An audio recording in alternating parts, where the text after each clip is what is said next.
नमस्कार मंडळी, चला तर आज आपण साबुदाणा आणि बटाट्याचे एकदम मस्त खुसखुशीत असे पापड बनवणार आहोत. करायला हे पापड अगदी सोपे आहेत. चला तर मग लगेच सुरुवात करूयात.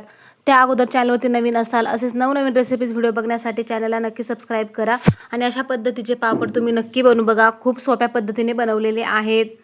तर सगळ्या उपवासाला चालतील असे हे साबुदाणा आणि बटाट्याचे पापड अगदी मस्त तयार होतात.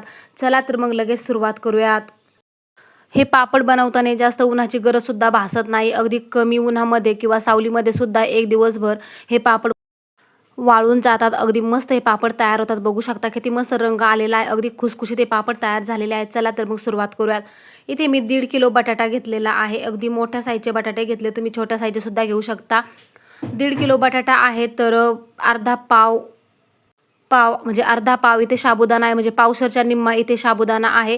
त्याला असं भाजून घेतलेलं आहे. जास्त पण भाजायचं नाही, थोडंसं भाजून घ्यायचं. तडतडायला लागला लगेच काढून घ्यायचं. थंड झाल्यावर मिक्सरमध्ये अशी बारीक पावडर तयार करून घ्यायची. त्यानंतर उकडून घेतलेले बटाट्याची सालं काढून घेतलेले आहे. त्यानंतर हिरवी मिरची, फक्त मिरची इथे वाटून घेतलेली आहे पाट्यावरती आणि बटाटे सोलून अशा पद्धतीने कुस्करून घेतले. त्यानंतर पुरणाच्या चाळणीतून याला अशा पद्धतीने मॅश करून घेतलेला आहे.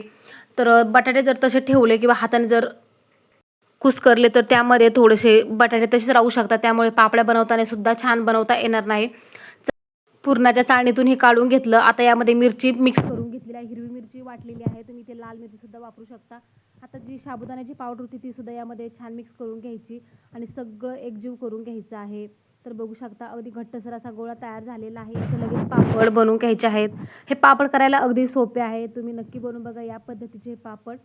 चला तर मग इथे पीठ छान असं मळून घ्यायचं. हे साबुदाणा इथे अगदी कमी घालायचा. थोडा कमी जास्त झाला तरी पण चालेल, परंतु जास्त कमीच घालायचा आहे. जास्त साबुदाणा घालायचा नाही.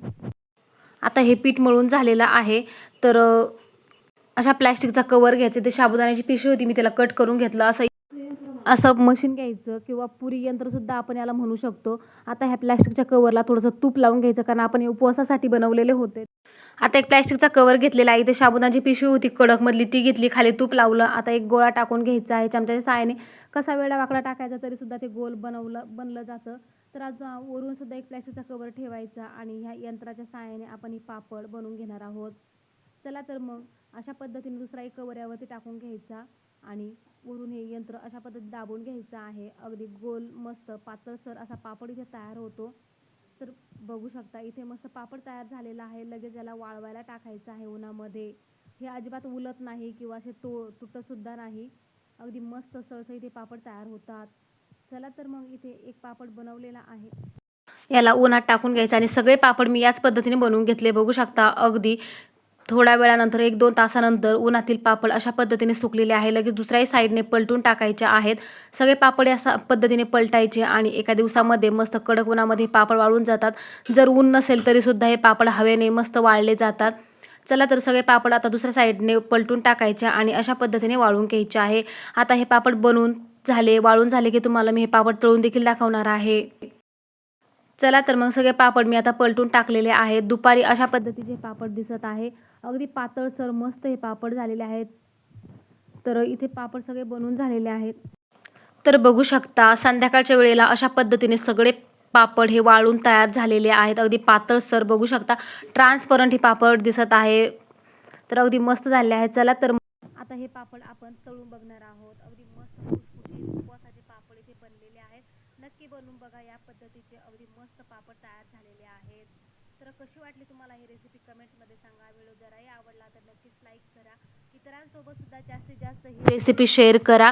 चला तर आता एक पापड मी तुम्हाला तळून देखील दाखवते. कढाई ठेवलेली आहे गॅसवरती. तेल टाकून घेतलं. तेल गरम झालं की लगेच पापड तळून घ्यायचं आहे. हे पापड जास्त फुलत नाहीत. अगदी मस्त तयार होतात. अगदी खुसखुशीत बनले जातात. बघू शकता. तर आता पापड इथे मस्त तळून तयार झालेले आहेत. तर नक्की बनवून बघा या पद्धतीचे हे साबुदाणा आणि बटाट्याचे पापड अगदी मस्त झालेले आहेत. अजिबात तेलकट होत नाहीत. अगदी खुसखुशीत पापड बनले जातात. तर तर अजून एक पापड मी तुम्हाला तळून दाखवते. अगदी मस्त हे पापड बनलेले. दुसराही पापड याच पद्धतीने मस्त तळून तयार झालेला आहे. चला तर तुम्हाला पापड मी तोडून देखील दाखवते. अगदी मस्त उपवासाचे पापड इथे बनलेले आहेत. नक्की बनवून बघा या पद्धतीचे अगदी सोप्या पद्धतीने हे पापड. तर मी तुम्हाला 2-3 पापड तळून दाखवले. तर अगदी खुसखुशीत अगदी चुरा होतो हातावर चुरगळल्यावर, इतके मस्त हे पापड तयार झालेले आहेत.